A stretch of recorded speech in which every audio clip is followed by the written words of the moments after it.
Assalamualaikum warahmatullahi wabarakatuh. Alhamdulillah nahmaduhu wa nasta'inuhu wa nastaghfiruh wa na'udzu billahi min shururi anfusina wa min sayyiati a'malina. May yahdihillahu fala mudhillalah wa may yudhlil fala hadiyalah. Asyhadu an la ilaha illallah wahdahu la syarikalah wa asyhadu anna Muhammadan abduhu wa rasuluh.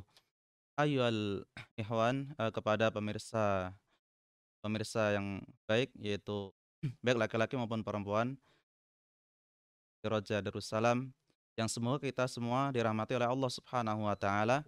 Pertama-tama marilah kita bersyukur kepada Allah Subhanahu wa taala atas segala nikmat yang Allah berikan pada kita semua, sehingga kita senantiasa untuk bersyukur kepada Allah Subhanahu wa taala, karena Allah Subhanahu wa taala berfirman, la in syakartum la azidannakum wa la in kafartum inna adabi lasyadid.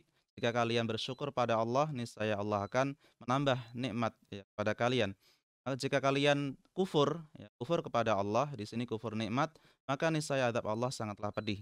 Maka di situ, ya, kita semua hendaknya bersyukur, ya, atas nikmat yang Allah berikan pada kita. Kemudian sholawat dan salam kita sampaikan kepada Nabi Muhammad SAW yang senantiasa kita menanti-nanti syafaatnya di yaumil uzma, di hari kiamat kelak.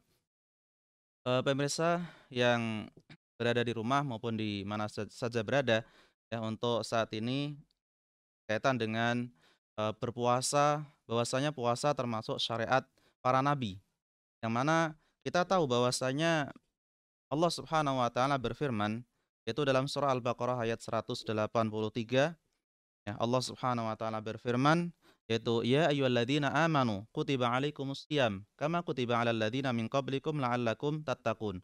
Wahai orang-orang yang beriman, ya, kutiba alaikumusiyam, diwajibkan pada kalian yaitu berpuasa.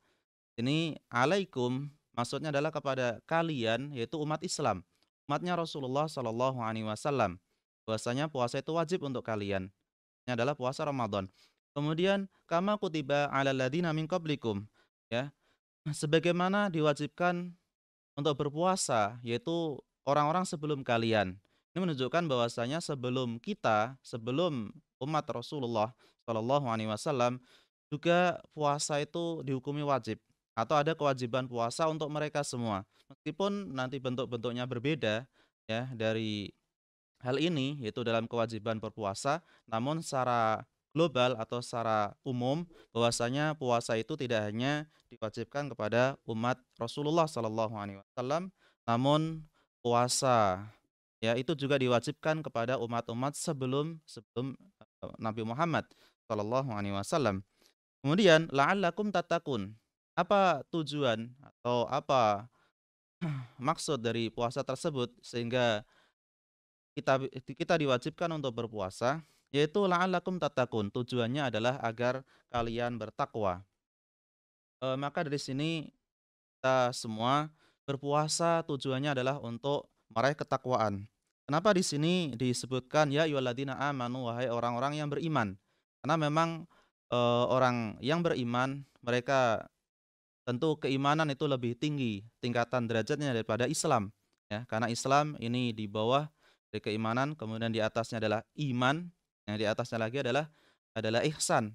Maka dari situ orang-orang yang beriman tentunya mereka yang berusaha untuk berpuasa dan mereka juga bertakwa. Meskipun di sini juga bukan berarti disebutkan kepada orang yang beriman hanya khusus untuk orang beriman saja, tapi juga diperintahkan pada orang-orang yang Islam. Karena orang yang Islam itu adalah berserah diri kepada Allah Subhanahu wa taala, ya, dan tunduk pasrah kepada Allah Subhanahu wa taala. Nah, kemudian ada pertanyaan di sini, yaitu pertama, bagaimana puasa kita menjadi lebih bermakna agar puasa kita bernilai besar di sisi Allah Subhanahu wa taala.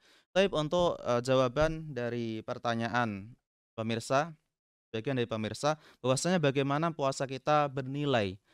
Ingin bernilai puasa tersebut di sisi Allah Subhanahu wa taala, ini sebagaimana ada petunjuk dari Nabi Shallallahu alaihi wasallam, yaitu dalam hadis riwayat Imam Bukhari Muslim, ya, sebuah hadis yang sahih, man shoma ramadhana imanan wahtisaban ghufira lahu ma taqaddama min dzambih.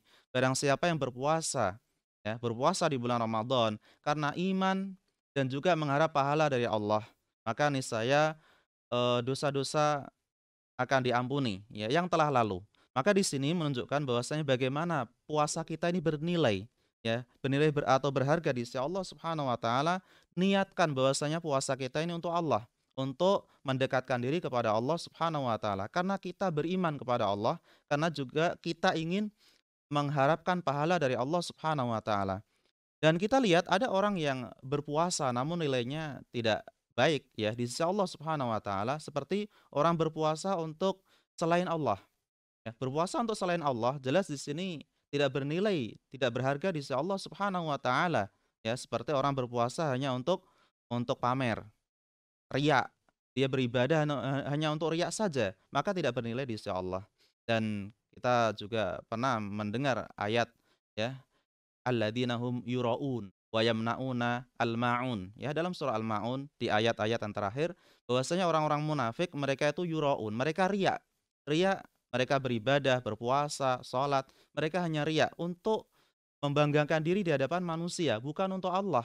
Nah, kalau puasa seperti ini atau beribadah seperti ini, dia hanya untuk riya kepada manusia, tapi tidak diniatkan untuk keimanan kepada Allah, tidak diniatkan untuk mendekatkan diri kepada Allah Subhanahu wa taala, tidak diniatkan untuk mendapatkan pahala dari Allah, maka puasa tersebut tidak bernilai di sisi Allah Subhanahu wa taala. Maka bahkan ini termasuk ciri-ciri orang-orang munafik yang mereka berpuasa, mereka beribadah hanya untuk mendapatkan pujian dari manusia semata. Kemudian, selanjutnya untuk pembahasan kita, apa sih contohnya orang yang, berpuasa atau umat-umat terdahulu berpuasa, sebagaimana kita juga diperintahkan untuk berpuasa dalam syariat Nabi Muhammad SAW. Sedangkan di dalam ayat ini kan disebutkan, yaitu kama kutiba 'alal ladzina min qablikum, puasa. Puasa juga diwajibkan sebagaimana untuk orang-orang sebelum kalian. Berarti di sini di kalangan para nabi dan para rasul. Iya, jawabannya benar bahwasanya para nabi terdahulu juga diperintahkan untuk berpuasa termasuk umat-umat, terdahulu. Kita lihat, eee, seperti dalam sebuah ayat ya, dalam Al-Qur'anul Karim, yaitu surah Maryam ayat 26, "Inni nadartu lirrahmani shauma, falan ukallimal yauma insiya." Sesungguhnya aku bernazar, ya, sesungguhnya aku bernazar, yaitu lirrahmani shauma, kepada Allah Subhanahu wa taala untuk berpuasa. Falan ukallimal yaum insiya, dan aku tidak akan aku tidak akan berbicara al-yaum pada hari ini, yaitu insiya. Kami tidak akan berbicara kepada manusia. Nah, yang disebutkan dalam hal ini nadartu lirrahman sauma. Saya bernadar kepada Allah. Ini berkaitan dengan perkataan siapa? Berkaitan dengan perkataan Maryam, ibunda Nabi Isa alaihissalam. Dia bernadar agar ingin berpuasa dan tidak ingin berbicara kepada manusia saat itu, dia hanya berisyarah kepada manusia. Ini juga menunjukkan bahwasanya umat terdahulu juga berpuasa. Sebagaimana yang disebutkan bahwasanya Maryam berpuasa. Sedangkan Maryam mengikuti ajaran, nabi terdahulu, ya bukan di dalam ajaran Nabi Muhammad SAW, karena hidupnya Maryam itu, di masa lalu, ya. Kemudian contoh lagi, seperti puasa yang dilakukan oleh Bani Israel atau dilakukan oleh Nabi Musa alaihissalam, ya. Bagaimana kita lihat dalam hadis riwayat Imam Bukhari bahwasanya dahulu ketika Nabi SAW beliau menuju ke Madinah, ya, maka didapati bahwasanya orang-orang Yahudi Madinah, sana mereka berpuasa pada hari Asyura. Asyura itu tepatnya tanggal 10 Muharram di dalam bulan Hijriah. Nah, ternyata orang-orang Yahudi berpuasa, lalu Nabi SAW saat itu beliau berpuasa Asyura, ya, karena awal-awal Islam itu disyariatkan untuk berpuasa Asyura. Ternyata, orang-orang Yahudi yang mana mereka termasuk mengikuti agama sebelumnya, mereka juga berpuasa. Sehingga Nabi SAW langsung bertanya kepada mereka, "Ma hadza?" Apa yang Anda lakukan? Kenapa Anda berpuasa? Ya, sedangkan puasa Asyura juga kami lakukan oleh umat Islam. Kok kalian ikut berpuasa? Lalu mereka menjelaskan bahwasanya hadza yaumun saleh. Wah, bahwasanya ini hari yang saleh, hari yang baik, ya, yaitu najallah, bahwasanya Allah Subhanahu wa taala menyelamatkan Nabi Musa alaihissalam dari kejaran Firaun dan juga Bani Israel. Mereka selamat dari kejaran musuh-musuh Allah. Dan ini kita tahu ketika peristiwa apa? Yaitu peristiwa Firaun mengejar Nabi Musa dan Bani Israel. Lalu Nabi Musa membelah lautan, ya, dan bisa menyeberangi lautan. Dan itu juga termasuk peristiwa di hari Asyura, sehingga fasoma Musa. Sehingga ketika berikutnya, ketika hari-hari Asyura, ya, 10 Muharram, maka Nabi Musa berpuasa syukran lillah, ya, dalam rangka untuk bersyukur kepada Allah Subhanahu wa taala dan eee, kemudian kaumnya juga berpuasa sampai-sampai, Bani Israil di masa Nabi SAW mereka juga berpuasa dan Nabi tidak menyalahkan apa yang mereka lakukan, ya, bahwasanya mereka juga ternyata tidak berdusta atas nama, Nabi Musa, ya, Nabi Musa berpuasa saat itu. Meskipun, kita tahu bahwasanya ajaran Yahudi mereka telah menyimpang, bahkan mereka telah menjadi golongan orang-orang kafir karena mereka merubah kitab-kitab Allah. Namun dalam hal ini orang Bani Israel di masa Nabi, ya, mereka berpuasa dan dibenarkan oleh Nabi SAW bahwasanya, di dalam syariat Nabi Musa juga diwajibkan dalam berpuasa, yaitu puasa Asyura. Begitu pula dalam hadis yang lain, ya, hadis Bukhari juga, ya, bahwasanya kana yaumu Asyura tasumu Quraisy fil jahiliyah. Disebutkan dalam hadis Aisyah, Rasulullah SAW bersabda, ya, Aisyah radhiyallahu anha berkata, ini kata Aisyah, bahwasanya hari Asyura orang-orang Quraisy mereka berpuasa. Sehingga wa kana Nabi sallallahu alaihi wasallam, yasumuhu, dan Rasulullah sallallahu alaihi wasallam beliau berpuasa. Ini ketika Nabi masih di Mekah. Beliau belum berhijrah ke Madinah, ya. Ternyata orang-orang Quraisy yang mereka ajarannya sebelum Islam, mereka juga berpuasa. Ini menunjukkan bahwasanya ajaran, puasa itu tidak hanya diwajibkan kepada umat Islam, yaitu umatnya Rasulullah SAW, namun puasa juga diwajibkan masa, sebelum. Baik, kemudian, pertanyaan pertanyaan yang kedua, bagaimana cara melatih anak agar anak-anak terbiasa berpuasa? Berkaitan dengan melatih, ya, ini juga disebutkan dalam hadis yang sahih dari Rubayyi binti Muawwidh radhiyallahu anha, ini seorang wanita di masa Nabi Shallallahu alaihi wasallam, ya, saat itu dia melatih anaknya untuk berpuasa, ya. Bahkan ketika anaknya menangis, ya, fabakat, anaknya menangis, lalu lalu dikasih sebuah boneka kepada anak tersebut. Kenapa? Agar anak tersebut tidak ingat kepada makanan dan minuman, namun dia agar fokus kepada boneka yang dibikin, oleh ibunya agar dia bermain-main kepada boneka tersebut. Ini juga ada dalam hadis, ya, yang yang pernah atau mengisahkan bahwasanya Rubayyi binti Muawwidh radhiyallahu anha, dia pernah melatih anaknya untuk berpuasa, ya. Bahkan sampai-sampai ketika anaknya menangis, ibunya hanya mengasih boneka, ya, tapi tidak diberi makan dan minum. Ini untuk melatih. Nah, kalau sekarang ini mungkin untuk anak-anak yang dia dilatih untuk berpuasa, maka dilatih dengan bertahap tentunya. Misalnya ketika dia masih kecil, dilatih dari pagi atau ikut sahur bersama bapak ibunya di rumah, ya, pada abi dan umi.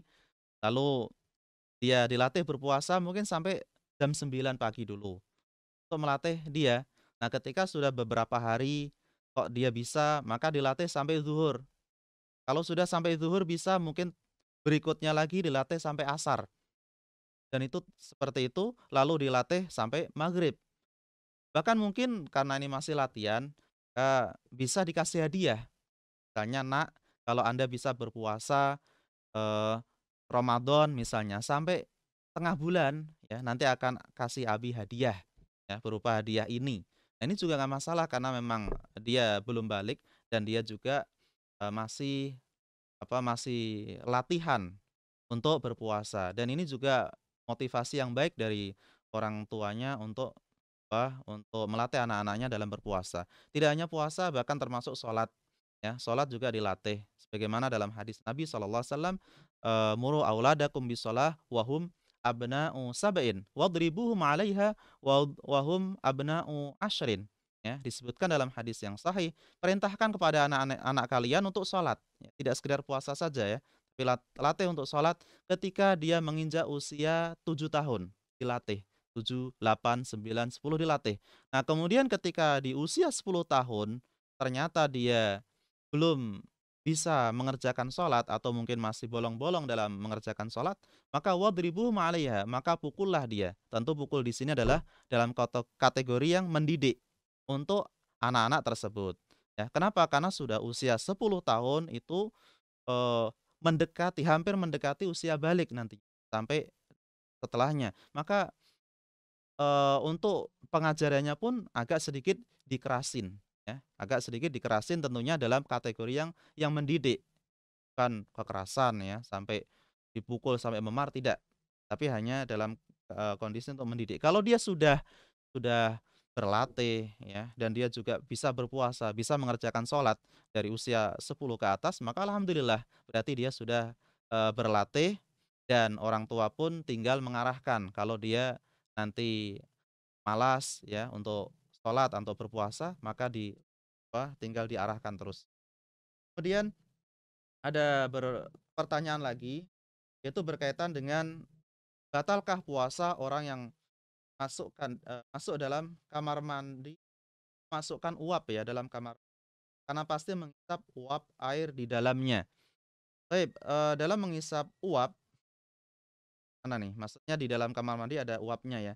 Ya, ala kulli hal kalau memang di situ berkaitan dengan uap dan tidak membahayakan, Allah taala alam ya seperti ini tidak sampai membatalkan puasa. Tapi kalau, menghisap ya, di rokok ya, kalau ini memang bisa membatalkan puasa karena satu sisi dia menghisap uap, satu sisi memadharatkan ya. Bahkan juga, para ulama mereka juga, menilai batal puasanya seseorang yang merokok. Tapi kalau dia menghisap sedikit uap ya ketika dia bakar-bakar sampah atau mungkin ada uap dari luar kamar mandi kemudian masuk atau ketika dia masak ada sedikit uap yang kehirup, maka insya Allah ya hal ini termasuk udzur, tidak sampai membatalkan, kecuali kalau memang disengaja seperti rokok ya, disengaja untuk dihisap-hisap-hisap terus, ya sehingga dia batuk-batuk, langsung sakit, ya ini jelas akhirnya seperti rokok pada hukumnya ya. Kemudian mengenai sholat tarawih bagi wanita, lebih baik di rumah atau di masjid? Nah ini pertanyaan yang sangat bagus. Berkaitan dengan sholat tarawih bagi wanita, maka dia ya memang paling utama itu adalah di rumah. Paling utama adalah di rumah. Wa buyutuhunna khairul lahun. Ya, rumah mereka itu lebih baik dalam sholat bagi wanita tersebut. Ini disebutkan dalam hadis yang sahihnya dalam sholat. Baik itu sholat yang wajib maupun sholat-sholat sunnah yang memang dianjurkan untuk dikerjakan di rumah. Kecuali untuk sholat-sholat yang sunnah ya yang diperintahkan untuk di luar rumah, maka lebih baik di luar rumah. Contoh seperti sholat Id ya, Idul Fitri, Idul Adha, ini memang lebih baik jelas di luar rumah. Begitu pula sholat gerhana, ya. Karena di masa Nabi dulu juga wanita mereka keluar untuk sholat gerhana. Begitu pula sholat istisqa. Adapun kalau untuk sholat tarawih maka di rumah, namun ya kalau misalnya di rumah dia ingin sholat dan mungkin menurut dia, ya lebih baik enaknya di masjid misalnya, maka silahkan kalau ingin ke masjid tidak mengapa, boleh-boleh saja, ya, boleh-boleh saja dia berjamaah di masjid mengikuti imam laki-laki. Atau mungkin dia di rumah, di sana dibuat imam, kemudian ada makmum-makmumnya dari anak-anaknya atau saudaranya, maka tidak mengapa, ya. Itu pula kalau dia ikut di masjid juga tidak mengapa, karena memang ini untuk wanita itu berkaitan dengan sholat sunnah, maka ada kelonggaran.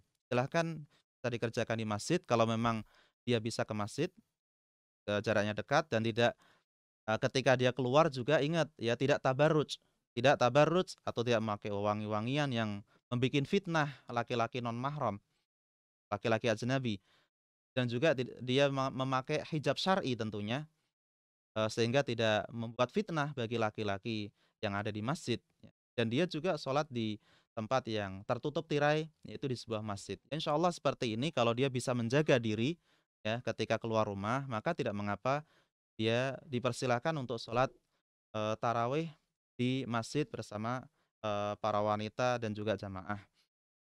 Baik, kemudian pertanyaan berikutnya,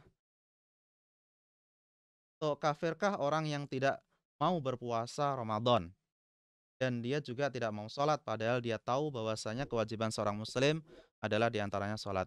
Ya Allah taala alam kalau berkaitan dengan puasa Ramadan di sini dirinci tentunya kalau dia tidak berpuasa di bulan Ramadan karena dia mengingkari kewajibannya. Di dalam hatinya dia mengingkari bahwasanya mungkin dia yakin puasa Ramadan tidak disyariatkan atau puasa Ramadan tidak tidak ada kewajiban. Maka seperti ini jelas ya, dia bisa jatuh kepada kekafiran. Namun kalau dia tidak berpuasa Ramadan, dia tidak mau karena malas. Karena malas maka dia dia hanya jatuh ke dalam dosa besar tentunya. Jatuh dalam dosa besar, hendaknya dia bertaubat kepada Allah Subhanahu wa taala atas apa yang dia tinggalkan puasa tersebut ya. Dan hendaknya dia terus kembali kepada Allah Subhanahu wa taala, melakukan puasa seperti biasa, kemudian lakukan ibadah yang disyariatkan dalam agama Islam.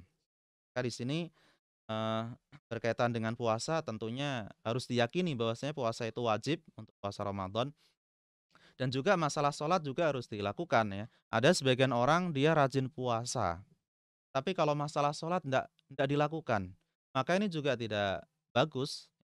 Bahkan pertama kali kira-kira yang dihisab oleh Allah, yang akan dihitung amalnya, dihisab oleh Allah, kira-kira masalah puasa atau sholatnya dulu? Tentu jawabannya adalah masalah sholat. Awwalu ma yuhasabu bil abdu yaumal qiyamati shalah. Dalam hadis yang sahih. Pertama kali yang akan dihisab ya, oleh Allah Subhanahu wa taala pada diri seorang hamba di hari kiamat itu masalah salatnya ya. Fa in saluha sairu amali. Jika salatnya baik, maka amalan yang lain ikut baik. Nah, wa in fasadat fasada sairu amali. Tapi kalau masalah salatnya buruk, maka amalan yang lain juga ikut buruk. Nah, ini gimana? Dia puasanya dilakukan, sedangkan sholatnya enggak, berarti sholatnya buruk. Kalau sholatnya buruk, amalan yang lain ikut buruk. Berarti kan puasanya sia-sia, ya, sia-sia puasanya. Maka di sini, hendaknya kita perhatikan ya, bahwasanya kita, apa, bahwasanya kita berpuasa tapi juga mengerjakan sholat ya, nya. Baik, kemudian, pertanyaan berikutnya, teman saya lebih memilih sholat tarawih di rumah daripada tarawih di masjid, yang mana di dalamnya mungkin ada hal-hal yang tidak disyariatkan, maka dia ingin melakukan sholat tarawih di rumah. Ya tentunya di sini dilihat dulu, ya dilihat dulu kalau memang di ada masjid-masjid yang sekitarnya yang mungkin di sana ada sholat yang lebih bagus, tidak jauh dari rumahnya, maka dia bisa memilih atau mengambil masjid yang lebih bagus dalam tata cara sholat, dia sholatnya tsuma'ninah, tidak buru-buru, maka dia lakukan di ya meskipun dia dengan sedikit, menggunakan motor atau menggunakan sepeda, ya tidak mengapa. Karena memang, eee, untuk sholat tarawih juga dalam 24 jam kan cuma satu kali saja, ya, satu kali saja dalam 24 jam. Dan itu juga kalau dilakukan paling mentok setengah jam saja, dari 24 jam. Ambil setengah jam untuk sholat tarawih. Mungkin satu masjid, oh ini kayaknya sholatnya terlalu cepat misalnya, ya, atau di dalamnya tidak ada hal-hal yang tidak disyariatkan. Maka ke masjid yang kedua, oh ini pas, ini cocok, maka ke situ nggak masalah. Karena sehari semalam hanya sekali untuk sholat tarawih. Nah, adapun kalau memang di mana-mana terdapat masjid dan ternyata memang di dalamnya tidak ada masjid yang susah dicari, yang mana sholatnya itu sesuai dengan syariat Islam, ya, harus thama'ninah misalnya, tidak ada. Kemudian sholatnya tidak sesuai dengan aturan agama misalnya, maka hal ini ya silahkan boleh untuk mengerjakan, sholat di rumah.